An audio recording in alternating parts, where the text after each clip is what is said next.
Okay, this is, I believe this car is by Uncle Jack. He's sent me like 4 or 5 cars, something like that. I believe it's Uncle Jack, but I'll open up my Discord later. If it is not Uncle Jack, then I'll change the title of the video, but I believe this is Uncle Jack's cars. It's a 1993 Eaglewerke, Eaglewerke.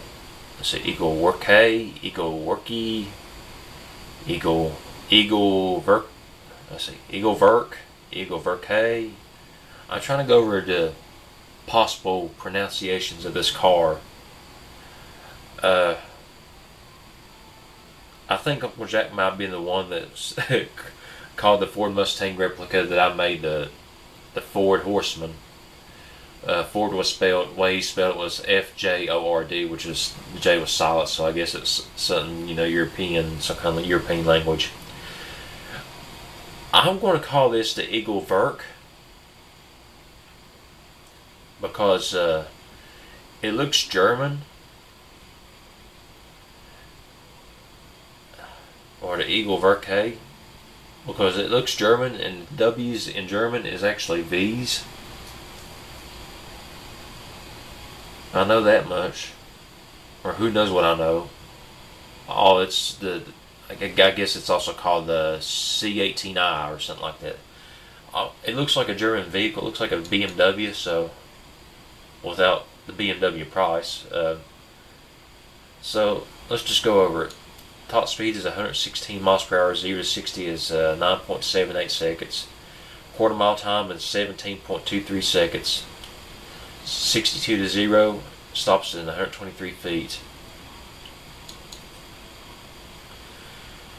It costs us a whopping, not $82,000, but $8,247. So that's pretty cool. This is the welfare man's card. The welfare man's car. If I slow down, I might be able to speak proper English. Or just somebody who likes to save money. This is a classic car. It's no means, a cheap, horrible car. It's a good looking car, really good classic looking car at a very affordable price. Very, very affordable. So if somebody wants a cool car, It also kind of looks like a drug dealer's car too, in a way. I don't know. Safety is 42.7 points. Bumper to bumper reliability warranty is 58.6 months. Fuel mileage is 19.1 miles per gallon. Let's look at this cool car. Yeah, it's a classic looking 90s car. I like the paint they chose for it. It looks like a metallic. It's not black. Looks like it's got very dark gray and blue mixed together, which, I think that's neat. If any of your fixtures are missing, it's because I didn't have them, and I had to port some of your cars over here without any fixtures. Some of the fixtures, I mean. Haven't got to see all the cars. I'm just now giving my first impressions on them. Yeah, I mean, it's a classic looking car. I like it. See, that's the BMW type grille, but it looks like a BMW, but it's affordable. In the back, I don't know what it will look like. I don't know if BMW's had that kind of tail lights or anything like it, but it's a good looking car.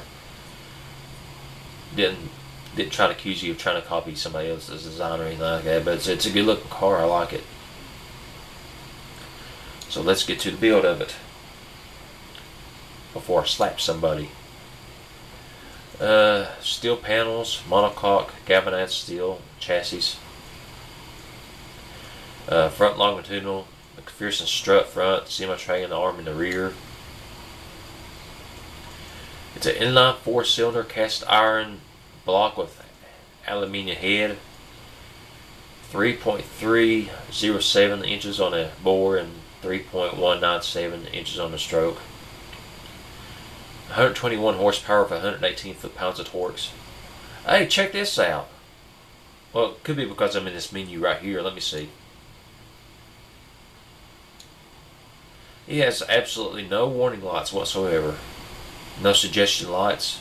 No blue, no yellow, no red. That's pretty cool. So maybe a car like I would make it.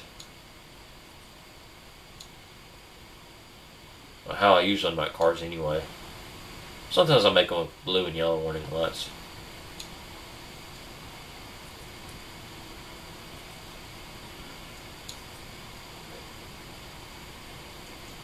Cast iron crank and connector rods of yeah, I'm going to try to pronounce this. Hyperurtic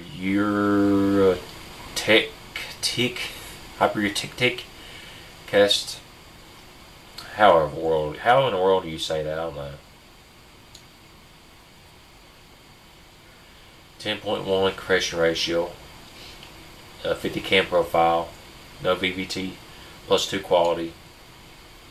Naturally aspirated. Multi-port fuel injection single configuration with performance intake. Premium 90 octane 13.8 fuel. Ignition timing 70. 6800 RPM rev limiter. +5 quality on exhaust. Long tubular 2 inches on a diameter 3-way straight through. Is it loud?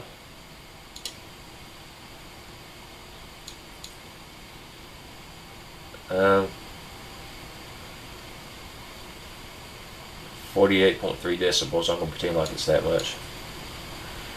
4 cylinders I prefer to keep quiet. They sound like somebody farting in a metal bucket. Modern day 4 cylinders sound pretty cool, but you know, they're, in order to make them sound cool, they have like something like they synthesize the exhaust note. It's artificial. But I don't have nothing against the overall design of a 4-cylinder inline 4. I mean, let's listen to it. Yep.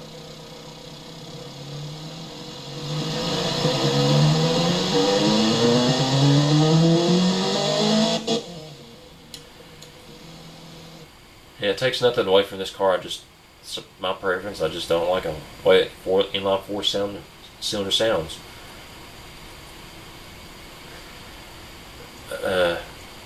Rear wheel drive, manual 5-speed. I'm going to put a manual in there. Open differentials. Of course, you don't need them if you don't have that much horsepower. It wouldn't be very good in the snow. But with that, somebody's probably got a second-hand vehicle. If you live in an area that never snows, you don't have to worry about it. But people that live in the area where it snows, they probably got a second-hand 4-wheel drive vehicle, or a second 4-wheel drive vehicle. Medium compound tires. It's got 205 60s, 15s, steel rims, salt disc front 2-piston, 10 inches on the front, drums, 12 inches on rear, 40 pad type. That makes things cheaper too when you go below the pad type. Let me see, let's go back to something here. I want to see something. Let's go back to gears. Just want to see something. Yep. It's got 0.8% utility fade, but nothing else. No under tray. No cooling flaps or active aero. It's a 4-seater. Standard interior basic cassette. Variable hydraulic. Power steering with ABS and standard 80s safety. Progressive shocks or springs with gas monotube dampeners and passive sway bars. So let's go ahead and port this over to BeamNG. And let's go over the scores. Features are, what they to be expected, outdated, and it's basic cassette, so it gets a 5 out of 10. Safety gets a 4 out of 10. Economy gets a 3 out of 10. Engine warranty gets a 6 out of 10. Practicality gets a 3 out of 10. It's a pretty good size car, so it's pretty good practicality or practical score. Bumper to bumper warranty is 7 out of 10. Value is definitely 10 out of 10. Importance is a 3 out of 10. It's not very important. It's mass produced, I say. You know, and you probably see a lot of these on the road with people on welfare or people who just likes to save money and have a nice looking car. Acceleration is a 2 out of 10 because it's almost 10 seconds long. And the total score out of 100 is 49, which places it 10 out of 12 cars so far out of 26. Between the 1970 Ford Mustang Boss 460 Restore Mod and the 1972 Chevrolet Monte Carlo 454.